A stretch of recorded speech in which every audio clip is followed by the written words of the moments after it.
As a child, I never had any particular thoughts about the word Jew. My father never talked to me about Jews. If he had ever heard a person disparage Jews, he probably would have considered that person to be culturally backward.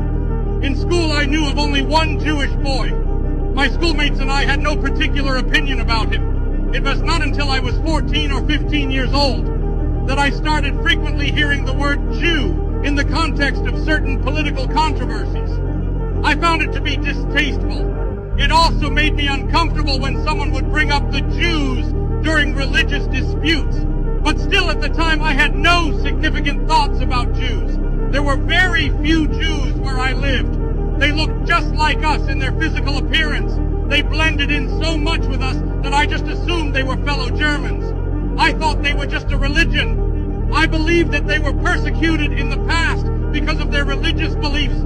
I didn't like people who made disparaging remarks about them. I hadn't the slightest idea back then that there could actually be a rational, systematic basis for anti-Semitism. Then I came to Vienna. Vienna was a population of 2 million, and there were only 200,000 Jews in it. I didn't even notice them. It was there that I first heard about this so-called Jewish question from time to time, but still, I saw in the Jew only a man of a different religion. Therefore, on the grounds of human tolerance, I opposed the idea that Jews should be attacked for their religion. And so I considered anti-Semitism unworthy of being taken seriously. I felt that the persecutions of Jews throughout the Middle Ages should never happen again. I frequently saw people circulating anti-Semitic pamphlets, and they did not have a good reputation, though at the time I didn't understand why. I assumed that anti-Semitism must have been the result of jealousy or envy toward Jews rather than a sincere outlook. My suspicions were confirmed when the mainstream press replied to the anti-Semites in a dignified manner or just ignored them. I was a diligent reader of the mainstream press.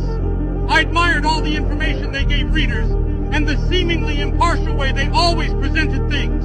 But sometimes the flamboyant style of the journalists was annoying, and I didn't like it. I attributed the flamboyant style to the overall influence of the big city. But over time, I became increasingly disgusted by the manner in which the mainstream press always favored the ruling establishment. It seemed so fake. They praised the establishment so much that I thought it was an embarrassment to our liberal democracy. I was even more disgusted at the way the fake press always attacked Germans. One thing that really got on my nerves was how the mainstream press praised foreign cultures.